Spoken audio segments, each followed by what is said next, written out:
மிக நீண்ட யுத்தத்துக்கு பிறகு மட்டக்களப்பு மாவட்டத்தில் அதிகஷ்ட பிரதேசத்தில் இருந்து பொறியியல் பீடத்துக்கு போகணும் என்ற கனவோட எங்களுடைய நகரப்பகுதியை நோக்கி வார மாணவர்களை பொறியியல் பீடத்துக்கு அனுப்புறதுக்கு அவர்களுடைய கனவை நனவாக்குறதுக்காக உருவாக்கப்பட்ட செயற்திட்டம் தான் கனவு மெய்ப்பட பொறியியல் பீடம் நோக்கி என்கிற இந்த செயற்திட்டம்.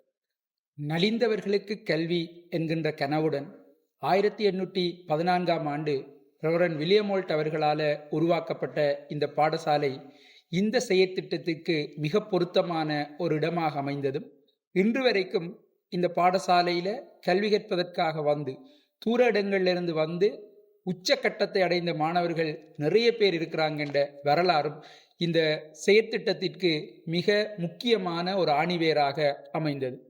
அதையும் தாண்டி எங்களுடைய இந்த செயற்திட்டத்தில் உள்வாங்கப்படுகின்ற மாணவர்கள் சாதாரண தர பெறுபவர்களினுடைய அடிப்படையில் மிகச்சிறப்பாக செயற்பட்டவர்கள், 9 எடுத்தாக்கள் 8 எடுத்தாக்கள் என்கின்ற வரலாறுகளுக்கு அப்பால் கல்வியின் மீது தீராத ஆர்வம் கொண்டவர்களாக இருந்தாங்க என்றுதான் மிக முக்கியமானது.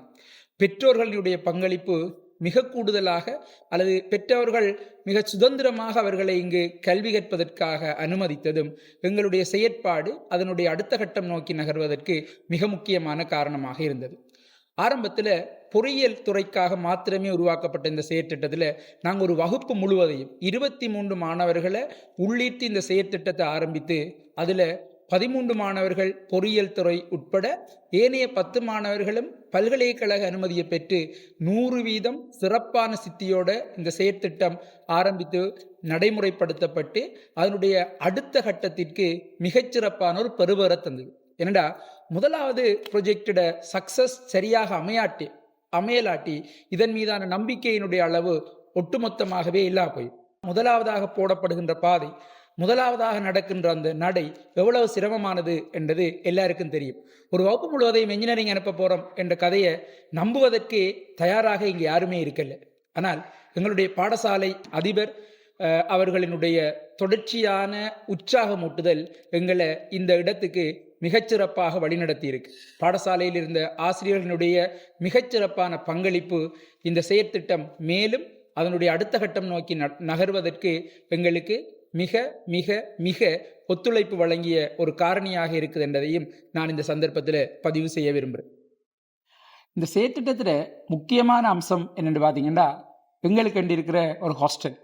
ஆரம்பத்தில் 2 வீட்டை நாங்கள் வாடகைக்கு எடுத்து அந்த வாடகைக்கு எடுத்த வீட்டில் எங்களோட பிள்ளைகளை தங்க வச்சு அவர்களுக்கான படிப்பு, மேலதிகமான பயிற்சிகள் எல்லாத்தையுமே நாங்கள் அங்கேருந்து கொடுத்து அவர்களை இந்த கட்டத்துக்கு கொண்டு வந்தோம்.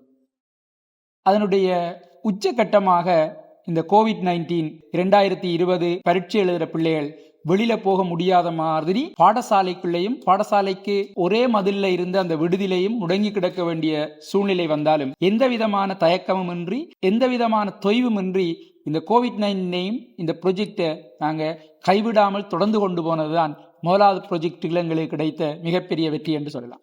இங்க மாணவர்களுக்கு நம்பிக்கை ஊட்டுகின்ற விதத்தில் மாதாந்த பரீட்சைக்கான பெறுபவர்களை ரிவ்யூ பண்ணுறது, பேரண்ட்ஸுடனான கலந்துரையாடல், வெளியிலிருந்து வளவலாளர்களை கொண்டு வந்து அவர்களுக்கான உற்சாகமூட்டுகின்ற எல்லா விதமான செயற்பாடுகளையும் செய்தார். நிறைய பல்கலைக்கழக அனுமதி பெற்ற மாணவர்களினுடைய சந்திப்புகள், அந்த சந்திப்புகளினூடாக அவர்களுடைய கருத்து பதிவுகள், இந்த செயற்திட்டத்தை கொண்டு நடத்துறதுக்கு தனியொரு மனிதனாக இன்றி இது ஒரு ஊர்கூடி இழுத்த தேர் என்று சொல்லலாம்.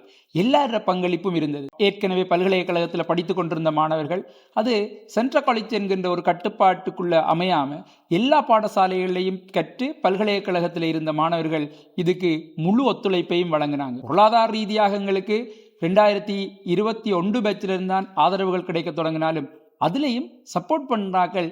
சென்ட்ரல் காலேஜ் என்கிற ஒரு பேரில் இல்லாமல் நிறைய மாணவர்கள் சென்ட் மைக்கேல்ஸில் இருந்து, சுவானந்தா ஸ்கூல்ல இருந்து, இன்னும் தூர பாடசாலைகளில் இருந்து கூட எங்களுக்கு நிதி அனுசரணையும் எங்களுக்கு ஆலோசனையும் வழங்குறதுக்காக மாணவர்கள் முன்வந்தது இந்த செயற்திட்டத்தினுடைய அடிப்படை கருப்பொருள். கிராமங்கள் தோறும் பொறியியலாளர்களை உருவாக்குற அடிப்படையான கருப்பொருளை உள்வாங்கி கொண்டதனுடைய ஒரு நோக்கமாகத்தான் நான் பார்க்கலாம். ஏனண்டா இந்த வெற்றியை நாங்கள் தனிப்பட்டு ஒரு பாடசாலைக்குள்ளேயோ தனிப்பட்டு இது எங்களுக்குள்ளேயோ இதை நான் வளைத்து கொள்ளாமல் இதனுடைய வெற்றி என்பது இந்த சமூகத்தினுடைய வெற்றியாக பார்க்கப்பட வேண்டும் என்பதுதான் என்னுடைய வேண்டுகோளாகவும் இருந்தது. இது 2020 பேட்சோட நிற்காம 21, 22, 23 இப்போ அண்மையில் பரீட்சை பெறுபவர்கள் வழியாகிய 2024 பேட்ச் வரைக்கும் சிறப்பாக நடந்திருக்கு. 24 பேட்சில் 15 மாணவர்கள் பொறியியல் பீடத்துக்கு போய் கிழக்கு மாகாணத்திலே ஒரு பாடசாலையில் கூடுதலான மாணவர்கள் பல்கலைக்கழக அனுமதியை பெற்ற அல்லது பொறியியல் பீடத்துக்கு தெரிவு செய்யப்பட்ட என்கின்ற சாதனையுடன் இந்த செயற்திட்டம் நகர்ந்து கொண்டிருக்கு.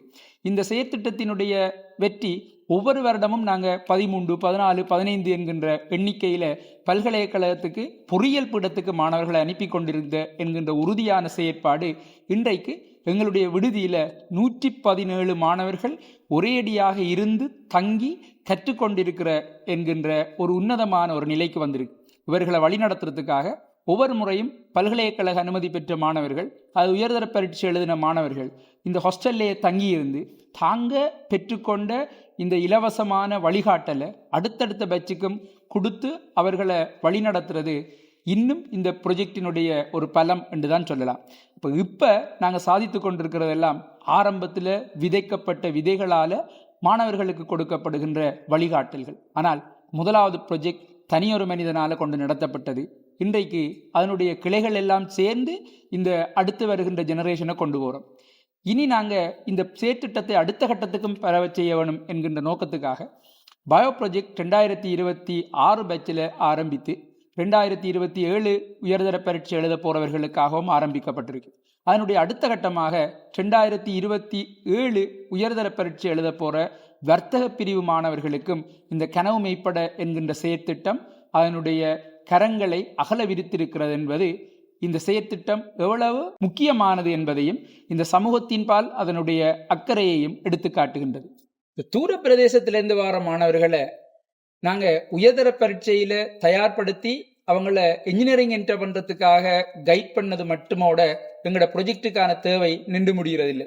ஏனெண்டா அவர்களுடைய ஆங்கில அறிவு, அவர்களுடைய ஐடி சம்பந்தமான நாலேஜ் எல்லாம் பல்கலைக்கழகத்துக்கு போய், உதாரணமாக மொரட்டோ யூனிவர்சிட்டிக்கு போகிற ஒரு ஆள் கொலம்பில் இருந்து, குருநாகல்ல இருந்து, கண்டிலிருந்து வாரவர்களோட போட்டி போட்டு அங்கே படிக்கிறதுக்கு தேவையான அடிப்படையான அறிவையும் நாங்கள் இங்கே டெவலப் பண்ணி அனுப்பணும் என்றதுக்கான தேவை இருந்தது. அதை மையமாக வச்சு த பாத் என்று சொல்லி the new way of thinking என்கின்ற ஒரு கன்செப்டை நாங்கள் உருவாக்கி இந்த மாணவர்களுக்கான IT, English, leadership, soft skill development, web development, even western music, dance, karate, physical ஃபிட்னஸை டெவலப் பண்ணுற இப்படியான விடயங்களை அவங்களுக்கு கொடுத்து அவர்களை ஒரு முழுமையானவர்களாக பல்கலைக்கழகம் அனுப்பி வைக்கிற ஒரு செயற்பாட்டையும் நாங்கள் ஆரம்பித்தினாங்க. அது மட்டும் இல்லாமல் அவங்க ஏல் படிக்கிறதுக்கே பொருளாதார ரீதியாக நிறைய சவால்களை எதிர்கொண்ட மாணவர்கள். பல்கலைக்கழகத்தில் போய் ஒரு மாணவன் படிக்கணும் என்று சொன்னால், மொரட்டோயில் போய் படிக்கணுமெண்டா, பிரதனியாவில் போய் படிக்கணுமெண்டா மாதம் 40,000 ரூபாய் என்கிற குறைந்த அளவு தேவையாவது இருக்கு. அப்போ அவங்களுக்கான இந்த ஸ்காலர்ஷிப்பையும் தேடி கொடுக்கறதுக்கான பொறுப்பும் எங்கட தலையில தான் வந்து விழுந்தது. அந்த வகையில் எங்களுடைய இந்த செயற்திட்டத்துக்கு நிறைய பேர் மனமு வந்து கொடுத்த உதவியால இன்னைக்கு நிறைய மாணவர்கள் அந்த ஸ்காலர்ஷிப்பை எடுத்து அங்க படிச்சு கொண்டிருக்கிறதும் இந்த செயற்திட்டத்தினுடைய ஒரு முக்கியமான ஹைலைட்ஸாக இருக்கு. அது மட்டும் இல்லாம இந்த உயர்தர பரீட்சைக்கு மாணவர்களை தயார்படுத்துற செயற்பாட்டுல பேசிக்காவே அவங்க 11ஆம் ஆண்டுக்கு முதல் படிக்கிறாக்களினுடைய நாலேஜை டெவலப் பண்றதுக்கு அவர்களுடைய கணித புத்தாக்கத்திறனை டெவலப் பண்றதுக்காகவும் இந்த மேத்லெட் சமிட் என்கின்ற ஒரு வகையான மேத்ஸ் குவிஸ் காம்படிஷன், இனோவேட்டிவான ஒரு மேத்ஸ் குவிஸ் காம்படிஷனையும் நாங்கள் ஸ்டார்ட் பண்ணி கடந்த 2 வருடங்களாக அதை நடத்தி வரோம். அது ஓஎல்ல அவர்களை திறமையானவர்களாக தயார்படுத்தி ஏலுக்கு கொண்டு வர ஒரு நோக்கத்தை அடிப்படையாக கொண்டது. அது மட்டும் இல்லை, இந்த ப்ரொஜெக்ட் எவ்வளவு சக்சஸ் ஆக போனதுக்கு இதனுடைய பொருளாதார நிதி பங்குதாரர்களினுடைய செயற்பாடு மிக முக்கியமானது. இந்த நிதி பங்குதாரர்கள் இல்லாம நாம் இந்த இடத்துக்கு வந்திருக்க முடியாது. அந்த நிதி பங்குதாரர்கள் கூட சென்ட்ரல் காலேஜ் என்கின்ற அடிப்படையில் இல்லாம எல்லா பாடசாலையிலையும் இந்த சமூகத்தினுடைய எல்லா க்ராஸ்-செக்ஷன்லையும் இருந்து வந்து வழங்கின ஒத்துழைப்பால நாங்க இந்த இடத்துக்கு மிகச்சிறப்பான ஒரு இடத்துக்கு வந்திருக்கிறோம். அனைவருக்கும் இந்த இங்கு கல்வி கற்று பல்கலைக்கழக அனுமதி பெற்ற மாணவர்களினுடைய சார்பாக எனது மனமார்ந்த நன்றிகளையும் தலைவணங்கி தெரிவித்துக் கொள்வதில் நான் மகிழ்ச்சி அடைகிறேன். நன்றி.